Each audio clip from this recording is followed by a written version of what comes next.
think we shall. Here she is, Miss Sarah Michelle Gellar.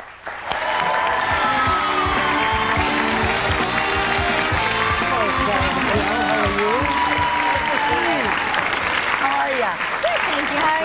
Very Hard good. to believe that this beautiful little young thing can conquer demons all over the world. I was just nervous about conquering these chairs. Yes. Size is deceiving, though. You know, because you have to get up and it's high and you have to always wear pants because I can't do it if I'm in a skirt. You think you got a problem? Wait till you see Dr. Ruth try to get up there. That's a sight to be seen, yeah.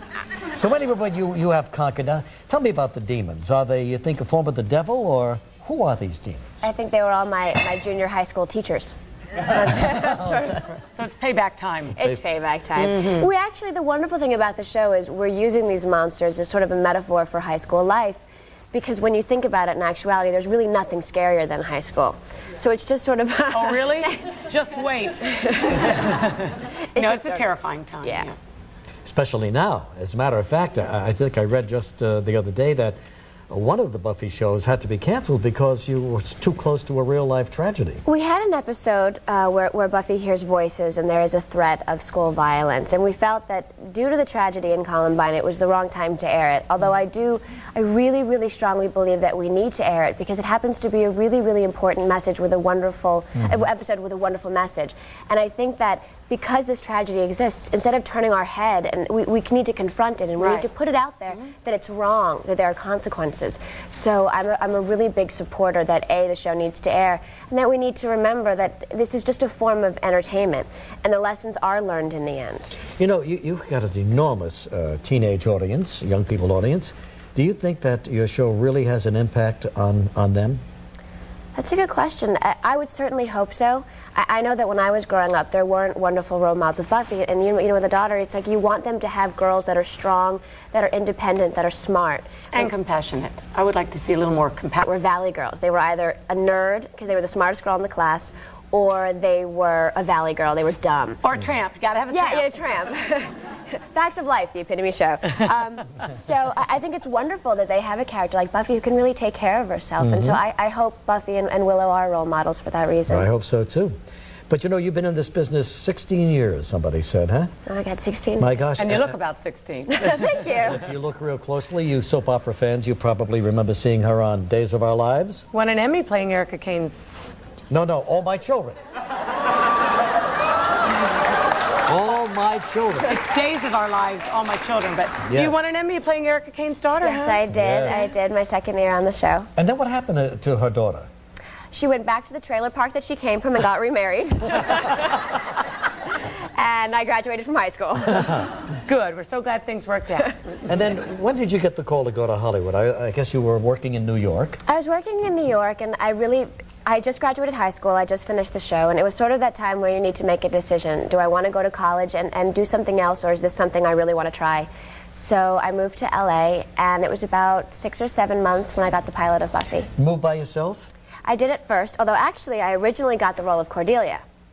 Originally I had, very long, dark brown hair from being on the show, and they said, we really like her, but she's really not Buffy. Do you want to come in and test for Cordelia? And I really loved the show. I just felt something for it.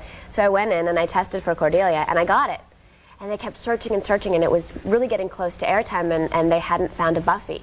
And I kept saying, I know I can do it, let me come in. So I started the audition process from scratch and went in for the casting director and the producers and auditioned about 210 more times. Wow. Did you change your hair even at that point? No, I wasn't ready to do that yet, especially because I had the role of Cordelia, but slowly I would change my dress and the way I did my hair. So you earned this one. Yeah, she went after it. I went after it. I didn't realize that. That's a great story. It's a good story because it just reminds you that if you really want something and you go after it, there are rewards. Right. And how many years has it been on now? We're going into, I guess, what would be our 4th season, but we've been on, the first season, we only did half a year. We were a mid-season replacement. So no regrets about not going on to college? I think there's always regrets, but I'm a person that loves to learn, and I always spend time. We were just in London and Paris, my first trip to London. I went to all the museums, and I see everything, and I think you can still continue to learn on a daily basis if you want to. No, you're absolutely You can be a right. student without going to a building where you... Exactly, and I think for me, the college life, it would have been very awkward. I was already so much more adult that I probably would have felt uncomfortable at, frat parties, and the sorority thing wasn't for me. Probably, yeah. Yeah. So the schedule, as I understand it, is very demanding, isn't it? I mean, Well, how long are your all the days? special effects and everything take time. I clocked in, my longest day was a 21 and a half hour day once. It's very difficult because, you know, a normal 1 hour show usually takes 7 to 8 days to do.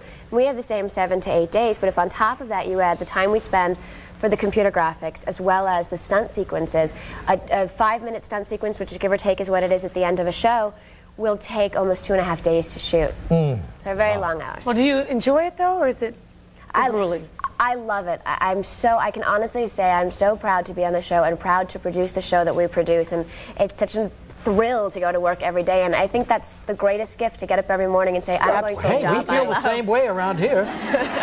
We are thrilled to be here. So, but you know, it's exhausting, I know. Then when you're hiatus, she does a movie. You know, you do That's movies. right, I Cruel mean, Intentions. Yes, But he's just trying to get this question. No, but I understand that you were so tired one day that you forgot to do something that you should normally do when you wake up in the morning before you go to work. I was still working on the whole early morning thing. I'm much better at it now. But I guess it was like the very first season, and we were in our season finale and working just the longest hours we worked on. And I had a convertible at the time. Got dressed in the morning. It was really late. I ran to work, and I was wearing a nice dress, so I thought, because I had plans that night. And I'm driving to work, and like people in the convertible were like really looking at me, and I'm thinking, I must be like looking good today. And I'm sort of like, I'm feeling really good about myself. And I looked down, and I realized that I put the slip to my Betsy Johnson dress on, but hadn't actually put the dress over it when I left to go to work. So I'm like freaking out. I pull over on the side of the road. I put the top on the car, and I figure I'll just double park in front of my trailer for like 2 seconds, run, and I always keep clothing in there. Only the executive producer of the show is standing like right outside my car. He's like, oh, come get out, I have to talk to you. I'm like, oh, can you wait like 2 minutes? Phone call, gotta make phone call. No, get out. I'm like, no, really, open the door. And I stood up, and he just looked at me for like a good long time. Looked like little you were, on the sheer side, yeah, coming huh? from Yeah. somewhere very weird. My bedroom. And it's always great to have you in New York to do Saturday Night Live. They love you a lot over there. This is like your second, That third was my time. second time. Yeah, terrific. All right, well, so Buffy the Vampire Slayer continues Tuesday nights on the WB at 8 p.m. Sarah, thank you so much for coming on. Nice to see you again. We'll be right back in a moment.